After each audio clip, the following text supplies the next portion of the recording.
Aloha, Flow Riders, and welcome to another edition of The Flow. I am your host, Doc Rock, along with my awesome co-host. Hey, everyone, it's Katie. I love that so much better than the old school. It's Katie Fawkes. It's Katie Fawkes. Depends on the day. Depends on the day. Today, I'm just Katie. we are back from our awesome show, our remote show in the middle of the pool deck, and now we get to have some fun. So I'm super excited about today. We brought along one of my favorite peoples in the world, and I really wish that you guys get to be at one of the podcasting conferences someday and meet our guest. She's an absolute riot. She's the absolute best. And yeah, we just love her. So we're gonna go straight to it. We have really, really awesome stuff for you today. Don't forget, if you haven't done so already, make sure you're following the show. And we have our show on Podpace, thanks to Katie. Katie built it all by her handsome self. I did. It is flow.ecamm.com, and you got to go check out our site. I really love their site, and I love the fact that we got more people sending us things on the feedback action, which is so cool. And if you want to know more about Podpace, check out last week's show. There you go. I think I said all the cool stuff. Without further ado, let's welcome Lisa. Ladies and gentlemen, Lisa Laporte. Thank you. You know, Doc, I don't think I've ever been called spicy before, but I really love that intro. I do not believe so it's great to be here. I don't believe you. I don't believe you. Well, at least on a show, I've never been called spicy. So kind of a fun introduction. Thank you. I appreciate that. Yes. It's great to be here. Ladies and gentlemen, Lisa is the CEO at TWiT, and she runs things. She keeps my friend Leo in check, which to me is just makes her a superhero because he's out there. That's my homie. So creative people are hard to wrangle. So the fact that you're wrangling creative people is... What are you saying, Kate? You know, I don't really wrangle him. What I do is Honesty. enhance him. You know, it's not really a wrangling for me because I'm creative in my own right, and I've been running businesses my entire career. So I let him be talent, and he's the king of content, and I'm the queen of running the business. So it balances out. So wrangling him is almost impossible. Yeah, I think I agree with you. Well, I for one am thrilled that you're here because I feel like the questions around money are a huge deal for podcasters. So it's like, how do I advertise? Where do I advertise? Should I allow ads on my podcast? What's a podcast network? All of these different questions are constant and probably will continue to be constant as people are getting into podcasting or trying to take it up a level. So Lisa has like the most experience I have ever seen. We were joking before the show started. Well, I've been around the block for a little bit. Yeah, you used to have to describe like what a podcast was. So you're back you started back in the day where it was an explanation before anything else. Absolutely. I started with TWiT over 15 years ago. And I've been overseeing the sales process now for a decade. And the only reason I stepped into the sales process at our company is I didn't like how it was being handled. I mean, I've come from a background of growing companies, startups. You know, I'm really formally a corporate controller, CFO. So I came from a financial side of things, but then I became a COO and started running actual businesses. And so when I stumbled into TWiT, my first media company, I just found it to be interesting and started taking over the business. And then once I started to see they were ad supported, I didn't like the sales process. To me, it was too salesy. Nobody was paying attention to our audience. I think 50% of our audience made a purchase based on an ad they heard on our network. And I just said, this is not the process we need to have. So I took it over, made a lot of mistakes over the first couple of years. I'm not going to say I was perfect at figuring this out. I mean, I took all the tools I could learn from all the agencies we worked with. And then I pretty much started to fine tune our process that we have now. And honestly, it has evolved over this decade because, as you know, the landscape has changed dramatically. Yeah. Yes. And so has podcast sales. It's not exactly in the direction I would love to have seen it go. So we tried to do our best to stay on to the host-read track because nowadays there's dynamic ad insertion. People are looking at podcasting and wanting to get radio CPMs, which is a little sad. And honestly, for the last 3 or 4 years, agencies were all touting how producer-read ads worked as well as host-read ads. And they're now coming out with the data saying that they don't. They actually just joking. For sure. So So yeah, I've been around. I've seen everything. It's still changing. I feel like the landscape is changing faster. So we're doing our best to keep up and making some modifications on our end. But I'm here to hopefully help other people if they're interested in this space and they have a podcast network or a podcast just show themselves. Then I'm more than happy to give you as much information as I can. I'd be curious as to know what you guys want to know about it. Perfect. Yeah. I have one I want to we have some people on the show who are absolute muggles like Andy. I'm joking, Andy. Hey now. I'm teasing Andy. So could you explain to folks what a CPM is just so they don't get lost? I put cost per milli in the chat, but I just want to make sure that they have a full understanding what that means. Oh, sure. So most podcasts the advertising is billed based on how many downloads occur and how many impressions you're delivering on the ad reads. So typically they're sold on a CPM basis, meaning $25 for every 1,000 listeners that heard the ad. So some people have come to me and they're like, hey, I have 800 listeners. What should I charge for my podcast ads? And I'm like, you need to grow your listenership first, because that doesn't even equate to $20 an ad you're dropping. And then you have to pay agency fees and whatever it takes to come in. So that means you're going to charge $25 per 1,000 deliverables on the ad impression that you have. So, if your show has 50,000 downloads per episode, that's a pretty substantial amount, and you should be able to do well. It just also depends if you have advertisers that are interested in your content. So it comes down to a lot of things to attract advertisers, but that's what that means. Most people want to do it on a CPM basis. Some people try to do a flat rate, like they don't want to deal with that, but typically, CPMs are how podcasting's done. Yeah. It's same with emails, and that's how you get paid on YouTube too. Most people just don't realize it because they just look at the bottom line figure, but it is sort of based on cost per milli. And you are looking for things that have good CPMs. So it's funny because someone who's talking about, say, real estate or finance or something that has high ad dollars, they will make more on YouTube with less subscribers than someone who's playing video games, because no one's buying ads against, well, they are buying ads against video gamers, but they're not expensive ads. They're cheap ads. The cost per click, the user acquisition cost is normally cheaper. So oftentimes what you're talking about will control your CPM as well. If you happen to be in a high dollar field, travel, tickets to Hawaii or Disney, all the Disney people do good because Disney ads are expensive. Because, you're going to, what's that yellow suitcase thing? I don't use it anymore. Yellow suitcase thing. Hold on, it's coming. Like away? No, away bags? No. Hold on. Yeah, that's the first thing I thought of. Oh my God, when you travel, you used to buy tickets there. Expedia, there you go. Expedia ads show up on all the travel people. I don't use it. I just book direct because it's, Hawaiian miles. Anyway, never mind. So when, I guess, one of the questions that people often, ponder is, for instance, a lot of hosts have built-in ad plays, right?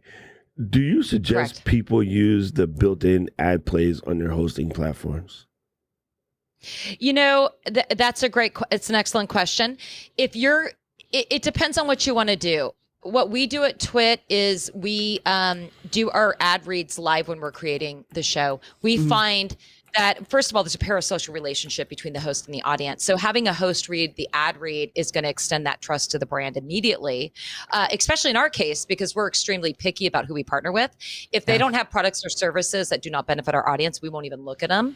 And then they have to pass the test of if they have a high integrity service and products, are they the best out there? So then we'll actually do that. So we like to do them live in our shows, because then you have the hosts are able to comment. Sometimes hosts use something that we're talking about, and that ends up being a stronger ad read. So we prefer it that way, but we understand with workflow, not everybody has a full studio with a technical director, et cetera. So dynamic ad insertion is one way to go, and that's where you can actually insert the ad reads directly into your content. If you're still reading the ads, they'll be more effective than if you have a producer reading the ads. Because think about it. If they're listening to you, Doc, they're going to want to hear you deliver the ad read because they're already trusting you in the content they're listening to. Now, if you do a dynamic ad insertion from a producer read ad, they just don't know who that person is. So maybe it's a brand you trust and would recommend, but not hearing it from you, I'm not saying it won't be effective. It's just not as effective as if it's hearing from you. So, what dynamic ad insertion will allow you to do is it allows you to hit your deliverables and then remove the ad, and then you can maybe sell that somewhere else. So that is one thing that people will do with dynamic ad insertion that makes it a little bit more profitable for them. I would still recommend you do the ad reads if you can. When you embed them like we do, if we have an episode that takes off, then that brand just got, 3 times more ad impressions than they paid for. So that's the danger of doing it the way we do it, but we just find it works better for our network. So that's the difference between the two. I think they're both highly effective. The only thing you're losing with inserting the ad read is potentially that organic conversation with the other hosts on the network who might have something to say about the brand that was, being advertised in the show. And what's funny is now that you mention it, because of, I use an app called Snipped, which is my favorite podcast app right now, because it's nice. It's an AI podcast app, and what it does is it basically translates the sections and gives you a summary. So sometimes they'll bring on a founder or a CEO. Sorry, not picking on you, and the person will just start waxing rhapsodically about something that has nothing to do with the point of the conversation, right? Especially tech CEOs, they would disappear quickly. So what you want to do is skip the part where he's talking about boating and just get to the parts where he's talking about the business side is what you're coming for. And so Snip lets you see what's in a section and you can easily jump through it. What it also does naturally is it knows all the ads because it's the same freaking green soup ad on every podcast. So it knows the words and it tells you to skip it. Like it knows to jump over that. And so Andy just mentioned in the chat that when you hear your podcaster reading the line, you're less likely to automatically think commercial and skip. So you'll probably listen straight through. And that even works for these AI podcast listeners like Air and Snipped and, other things out there too. So we got to say, I love the reads coming from Leo. Like they're just, I guess because he's my friend is one thing, but they're just so genuine and it just has a different vibe. And I think that's why people trust him. Is because he's been, talking about things for a long time. And then when a service changes or somebody buys a company out, if he doesn't like the new company, hey, he ain't reading it. Just so that his heart is in the right spot. And another thing I want to add on to that I hope will help other podcasters out there that are considering this is number one is when you do the ad reads live, Leo doesn't read off of the script. We're very clear with our partners that we sign on our network. We say, listen, you're going to send over talking points. That's all we want from you. And the call to action will be read verbatim. Otherwise, what we want to do is let Leo go off the reservation, bring in his own personal expertise. If he can't bring in a personal expertise, we ask for case studies. So Leo can be like, oh my gosh, I love this company. This is how they use their product. So there's that implied endorsement that goes with our ad reads. But the best thing we ever did was just tell people, give us talking points. He goes off the reservation all the time. You want him to. This is the magic of what he can bring. And he's been covering tech for 40 years. So he's always going to pull in from some other example to bring it. That's another reason we don't do the dynamic ad insertion. Every ad read is fresh with every show we do. We don't just record something and run it through. We even have sponsors that come to me and they're like, we're not going to probably update the ad copy every week. Is that going to be a problem? No, because Leo's not going to do the same ad read every week. He's going to pull from different elements of what's there. I mean, Micah does this as well. Pretty much all the hosts on our network do this. And that's something you just can't fake. And if you dynamically insert something, then you're missing, maybe they were talking about something that was relevant to this sponsor and you're missing that. So we believe in what we do, but I have to be perfectly honest with you. Dynamic ad insertion is where podcasting's going. So frankly, that's where everyone's going because A, it's easier for them. B, a lot of people are outsourcing their selling now. So, it might be something that if someone's new to podcasting, they don't want to focus on that. They're not big enough to focus on it. So they may just want to partner with somebody like we have Advertise Cast for our residual audio inventory. So we do let them, put in dynamic ad insertion into, our audio feeds when we have unsold stuff. So it's helpful for people to do that. So it's a balance. My thing is you can charge more if you do a deal with somebody and you have the ability to do that.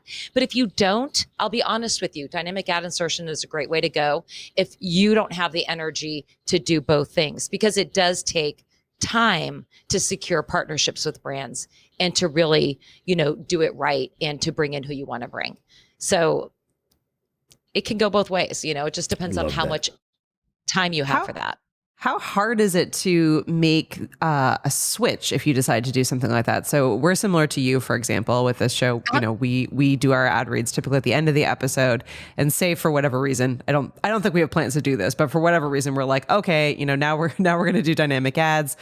Like, how do you incorporate that without making it feel like there's like too many ads in the show, because you already have the ones that are just being naturally read as you're talking and working through the show itself?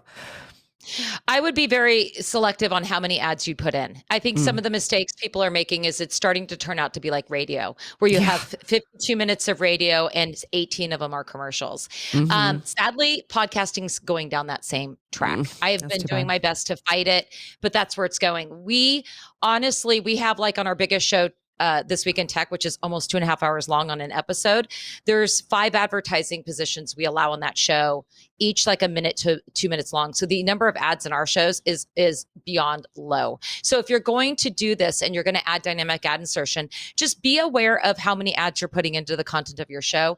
If you have an hour of content, I would recommend, if you're doing 30s, maybe have like 8 30s, no more than 12. That's not too bad. That's only a few minutes of ads inside the content of your shows. But I do listen to some podcast networks that are putting in like 30 ads in an hour now. Wow. Because honestly, that's what they have to do to make it.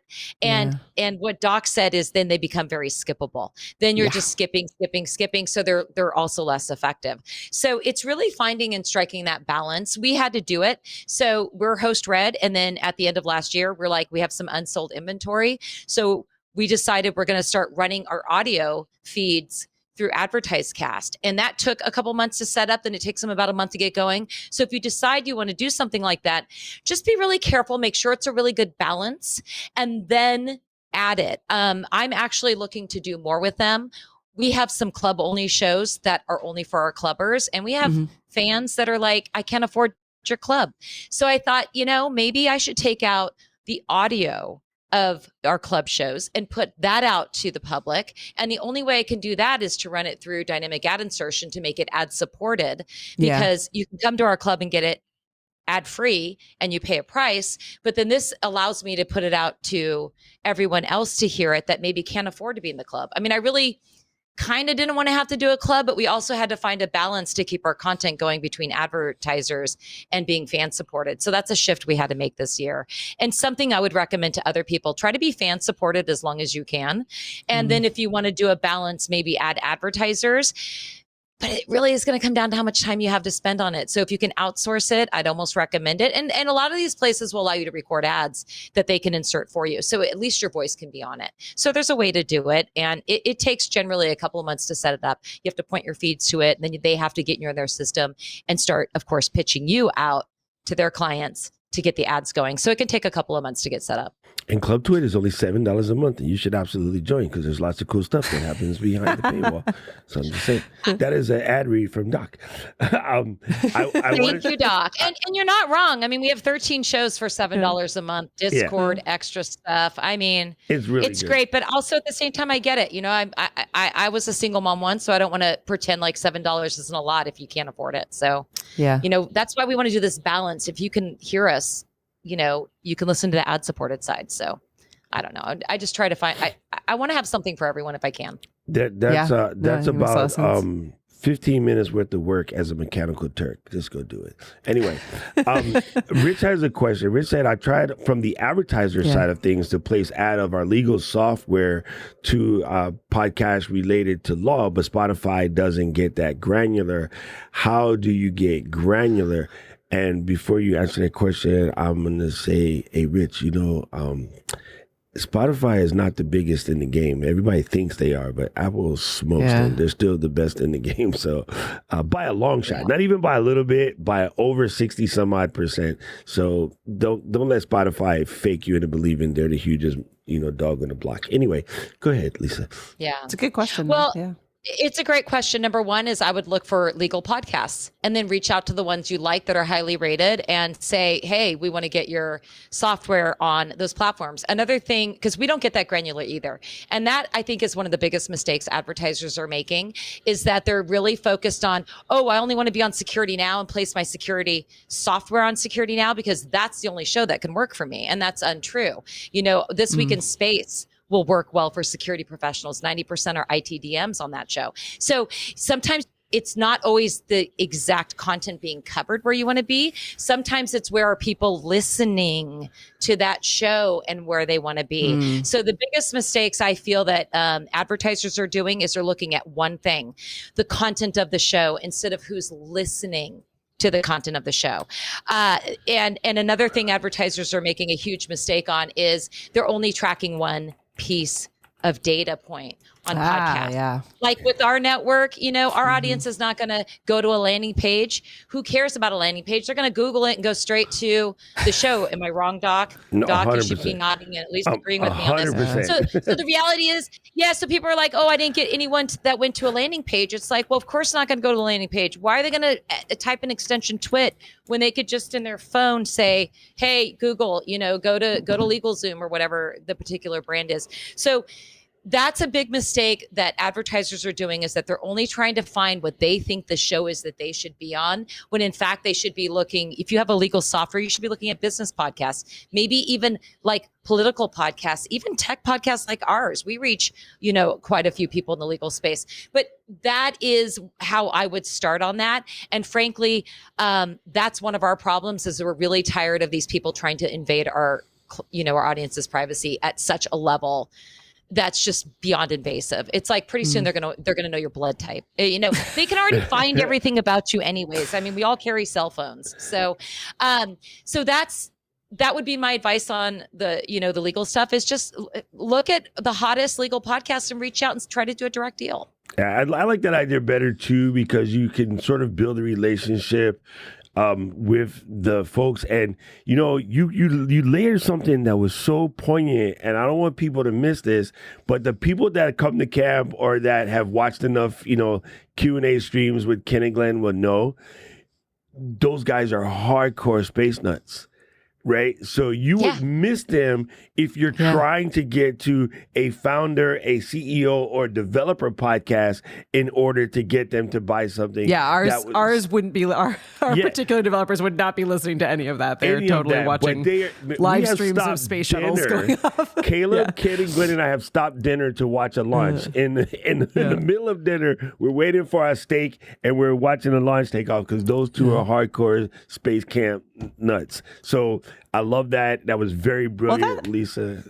Absolutely. That goes back though to it's really important. We've talked a lot on the show over the last year and a half about just really the starting point for all of this. And it sounds like including advertising is really, really understanding the audience that you want to reach and the audience that you have. So whether you're, whatever side of the coin you're on, that really is the most important part. The rest of it is probably for the most part learnable, negotiable, and in all of those able sides of it. But yeah, I feel the like first that's thing been a I learning do, thing for me. Because honestly, 65% of our business is direct. I prefer direct business. We don't want clients, we want partners. And the reason why we have so much direct business is we take the time to understand a potential partner's growth goals. What are you trying to achieve?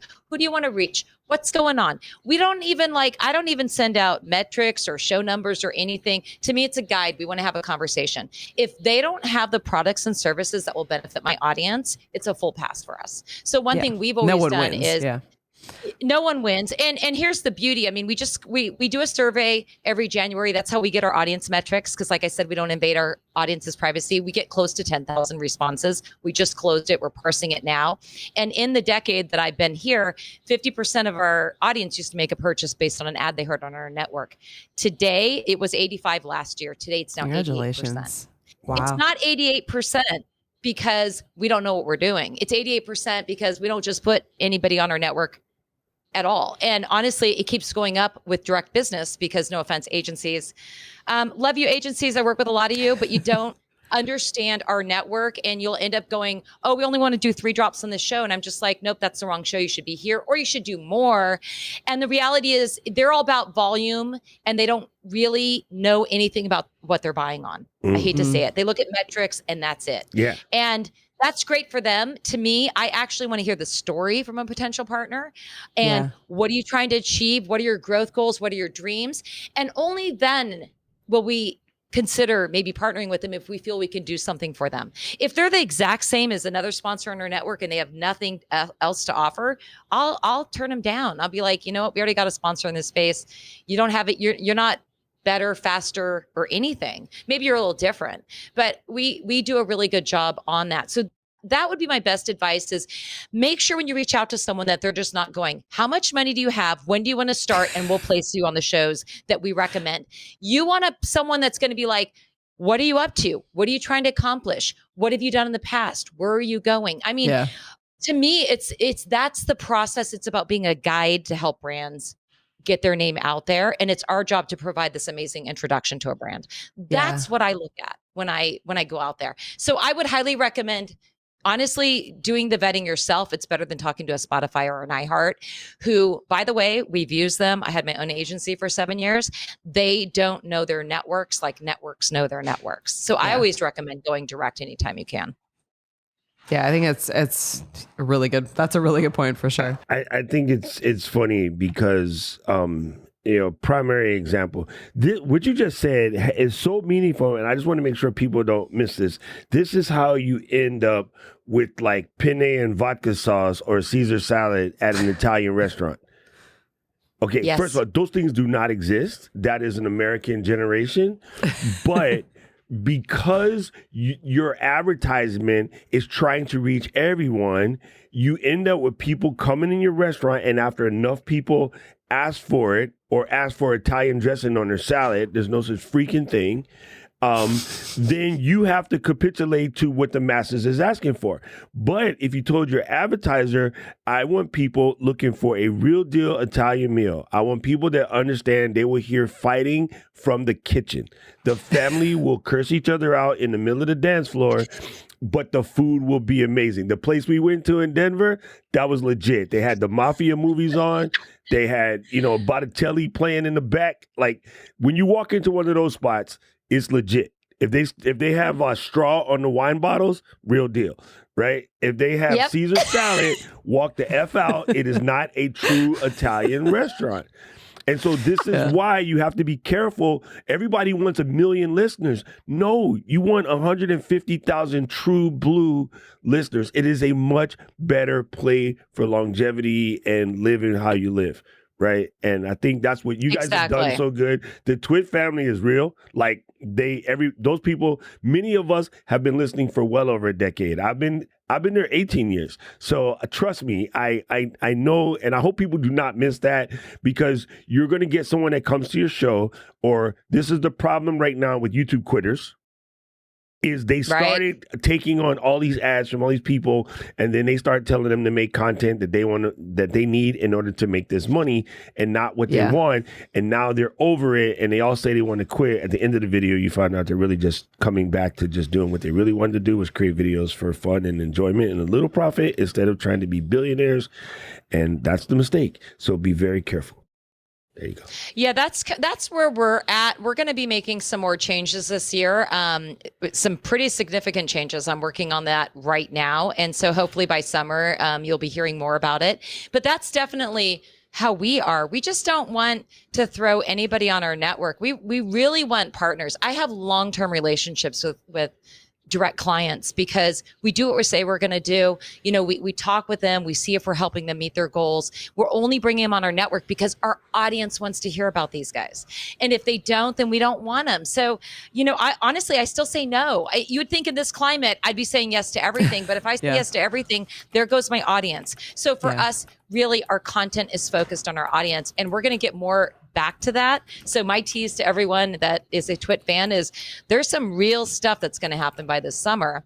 And it's all because of our massive focus on we want to do content for our fans. I don't really care about brands. And that's why people are quitting YouTube, because they had to pivot to do things for brands. I've had so many brands reach out to me. They want to do sponsored content, this, that, this.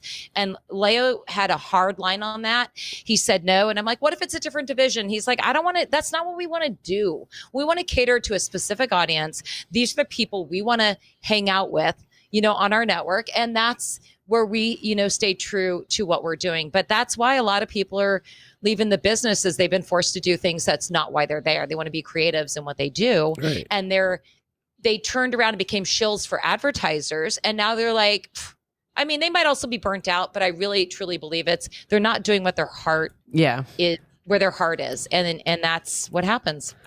One of your people just showed up. Hello, TWiT Tech Podcast Network. I'm trying to figure out who's hiding behind the badge now. I think that would be Ty, our marketing director. So I saw the Go Lisa Go, so I'm going to guess Ty. Hi, Ty. I sent him this to promote out to our folks. So I don't know.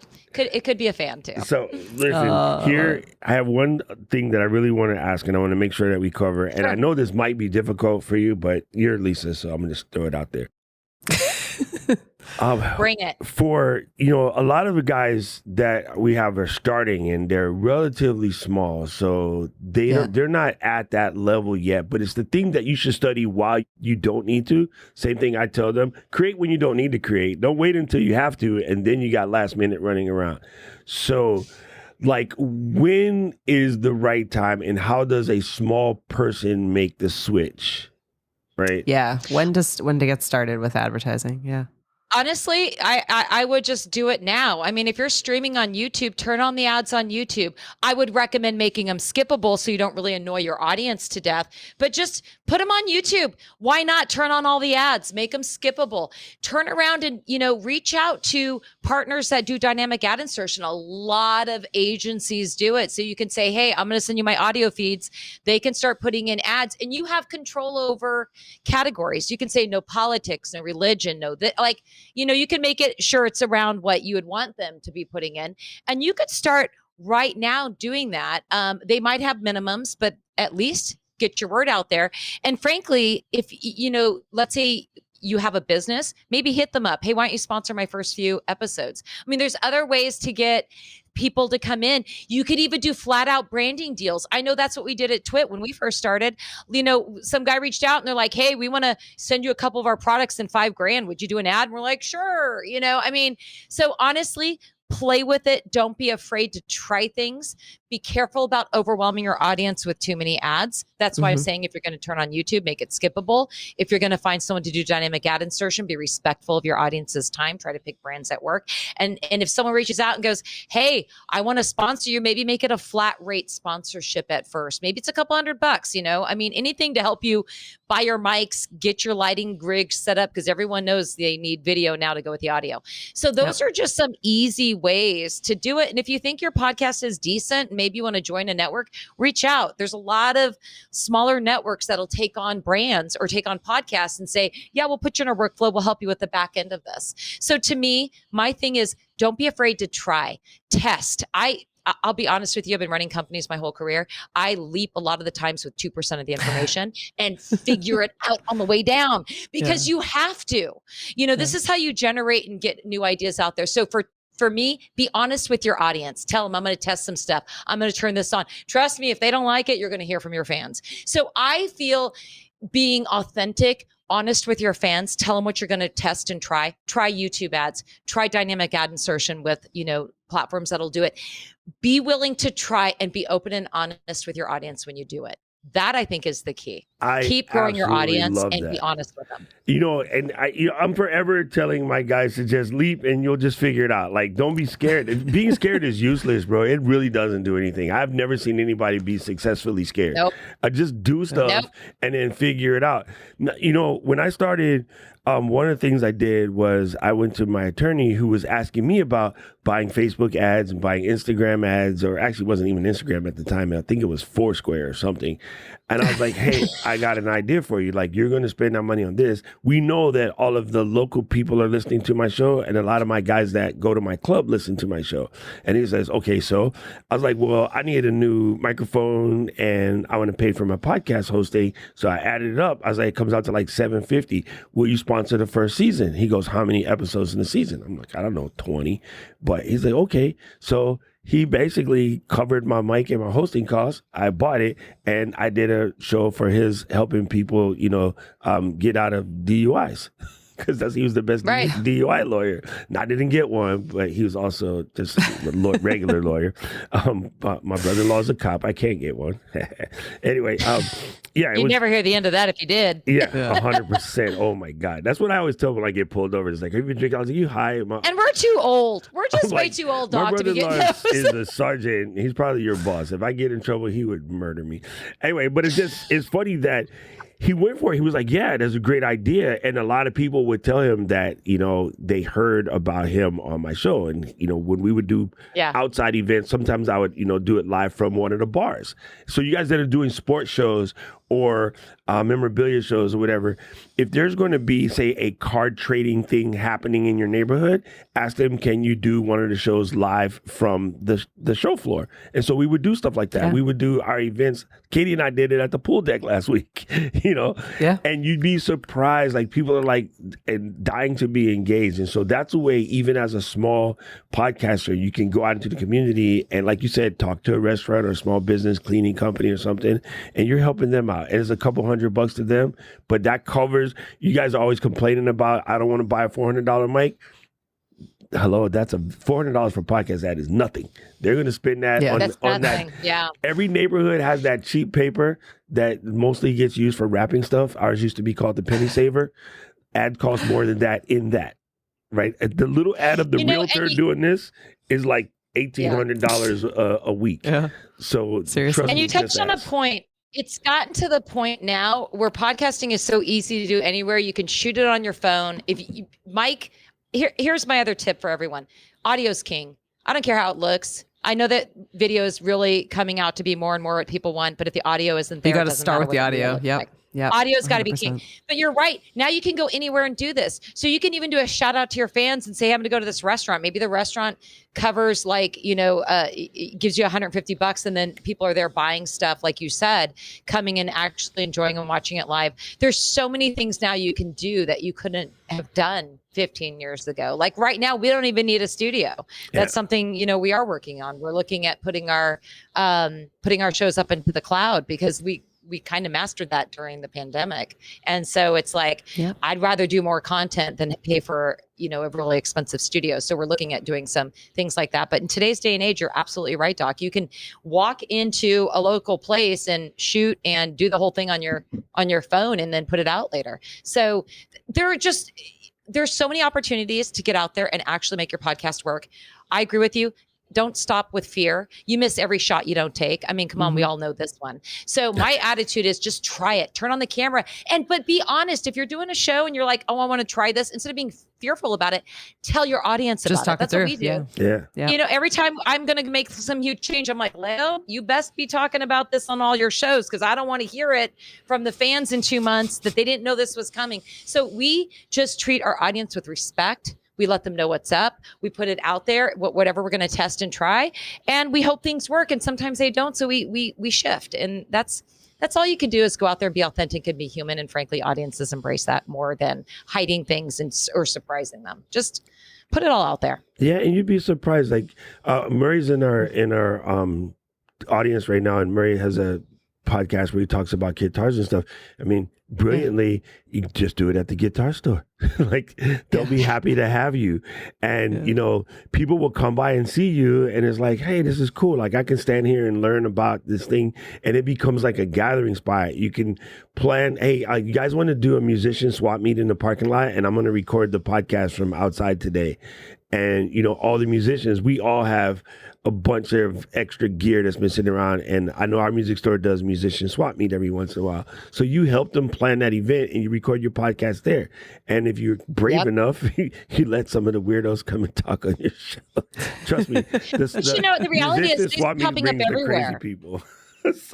Yeah, podcasting's popping up everywhere, Doc. I mean, it's in communities. There's local podcasts. Like, I have so many friends that are like, "Hey, I've got a business and we want to do a podcast about the food we're doing." I mean, like Kapu just opened up downtown. We have a Hawaiian club now. I'm loving it. And the owner is doing drinks on podcasts and on social media to drum up business. So the reality is podcasting is everywhere that you want it to be. And there's ways to build your brand and, get sponsorship. And you could do it within your own community and just encourage people to show up, like you said, at, a music store doing your podcast. Why not? So it's just, to me, I think it's just become a really flexible medium that's going to continue to evolve. And you're going to see things like our network, which is tech, and you're going to see little mom and pop podcasts popping up, because guess what? It's helping them grow their own business. So, there's all kinds of ideas. The strongest drink at that place should be called The Next Episode, and you do your podcast over there,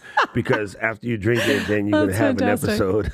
That's absolutely That's fantastic. a great idea. I'll have to give them that recommendation. They make really good Mai Tais there. That's still probably my favorite drink that they make. I love that they call it all their kapu. drinks are fun. Kapu basically means like don't go there. So before you would see an area with two crisscross paddles, and like this area is kapu, and it's like don't go in there because spirits or something bad's going to happen. So I love the fact that they named it. Now they're just embracing it. Yeah. That's I love the fact they named it. I looked that up too, and I was kind of surprised they named it that. But it's like, even more enticing. Let's go. Let's go inside, right? Yeah, it's like a speakeasy. It's super cool. I love it. Man, I think this has been very enlightening for people, because I do believe that, so many people just want to get in. And I know the hard part, and this is challenging. This came up at PodFest last week. If you're really doing this just because you want to make money, you'll probably hate it. But if you're doing it because you want to, you'll probably do good. And as you do good, what's going to happen is you will actually make money. So you need to know how to do it. And, don't be afraid to start early. Like I always tell everybody, put on a donation type situation, or start with the Patreon. Fan supported instead. Yeah. As you were saying, before you go down the path for ads, you could certainly start seeing if it's worthwhile building out some kind of membership or or offer behind the scenes content or something that's a value add for people that want to join, like a club. And frankly, you can Google this and see it, where people will tell you there's YouTube, there's Patreon. We have Memberful because we're a network and we publish on more than one place. Patreon's really for individuals. But really, people should do the homework and take a look around. They can be fan supported all you want. I try not to say donations because we're not a nonprofit, and you get away from donations. I mean, if you're a nonprofit, you can say that, but I tend to say fan support, contribute to us. We still have a tip jar. It's like, hey, join the club. Some people are like, I don't want to join the club, but I don't want to buy anything. I'm like, well, we have a tip jar if you want to, tip us over here. So we have all kinds of ways to support us. And I just really think if people want to try something, they just need to try it. Just try it. Try something and tell your audience what you're trying so they know. But I agree, Doc and Katie, if you're going into podcasting to make money, it's going to be a grind for you. You're going to be unhappy. You need to be there because you have a voice and something you want to tell people. I mean, if people are really curious as to how we do things, I started my own podcast called Host Read Ads. I mean, I apologize, the production ability is not quite as high as it should be because I've been doing it, but you can find it on our network at TWiT.tv. They're really short. I think my longest one's like 7 minutes. We have the link in the description. So definitely check it out here. It gives people an idea of how we do things. So if you think you're curious, go listen to a few of them. I mean, shoot me an email, Lisa@twit.tv.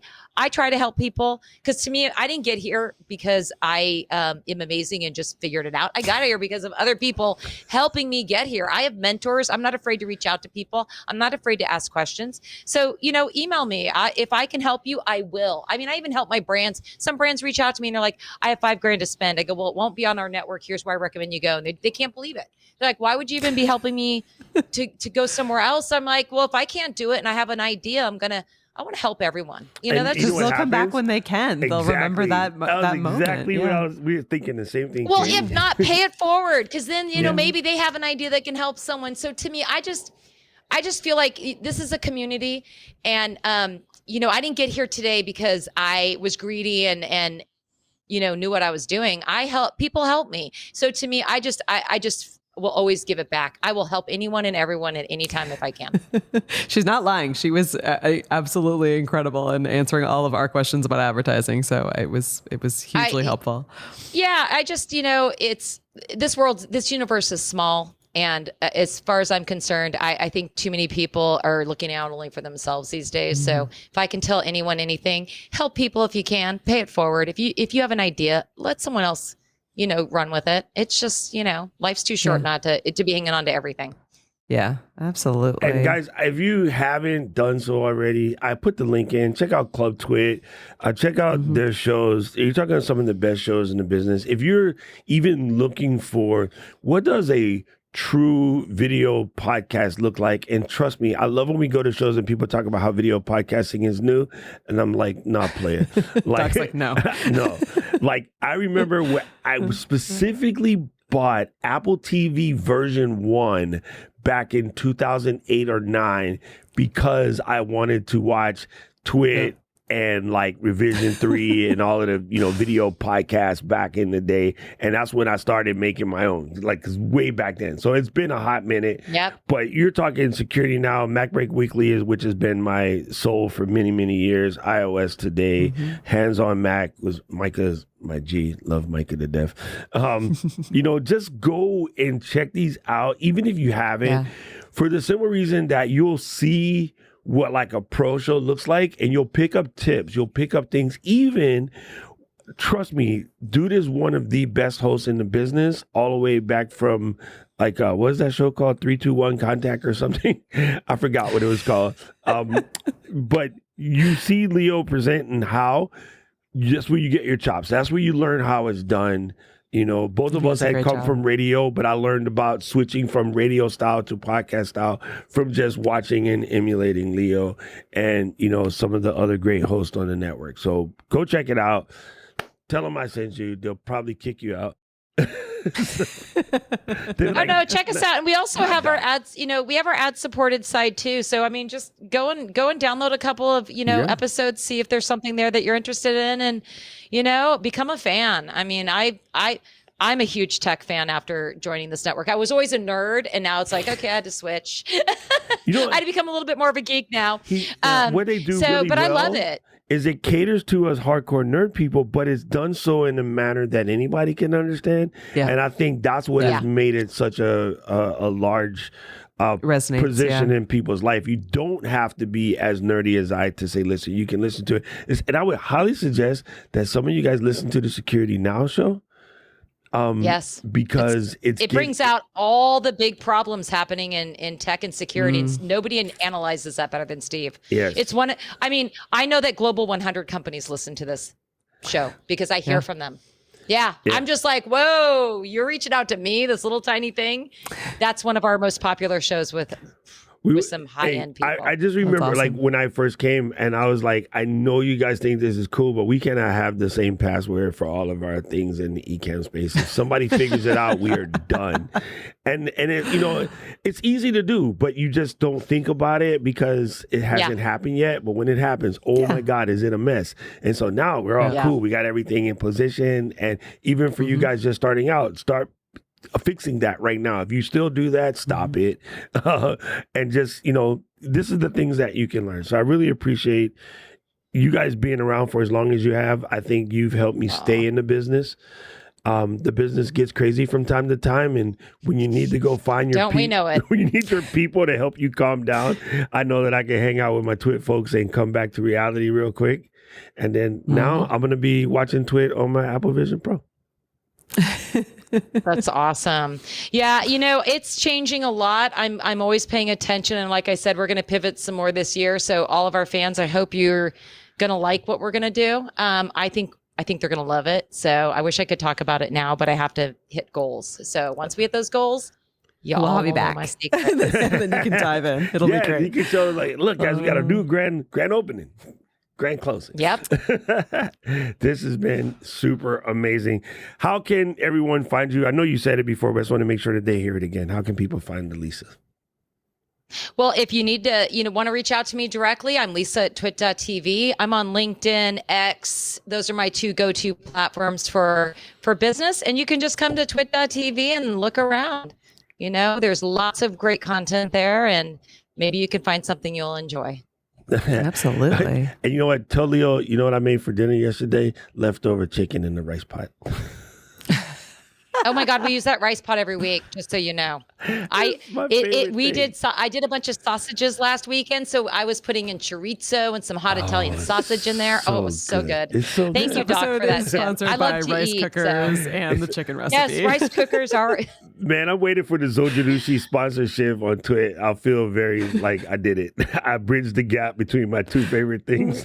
Well, if you know anybody, do an intro. I think we can make them happy. I know we like to eat.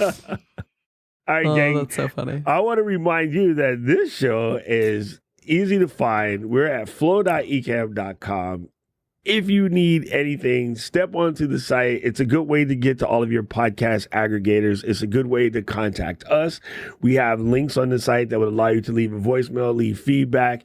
And Katie built it. It is beautiful. And every time I look at it, I'm like, please use it. It's so great. It's so great, right? And I just think it's cool that she just took the leap and did it. And you know, guys, I'm always telling you, just take the leap. And I'm glad that Lisa said, take the leap and figure it out on the way down. Well, there you go. That's my new favorite quote. It's 100%. Totally sold. That is 100% how I live my life. You know what it is.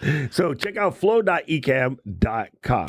Now, we got to give mad love to our host, which is Captivate. Oh my God, Captivate makes podcast hosting so simple. Anybody can do it. And my favorite thing about Captivate is they are giving you the tools to help you grow your podcast. Their growth platform. So you're not just hosting, you're learning how to make your podcast bigger, big enough that you can call Lisa and say, hey, I need to sign up this deal for one of these uncomfortable mattresses. I'm sorry. I'm joking. Anyway, check out Captivate. You can get it right there.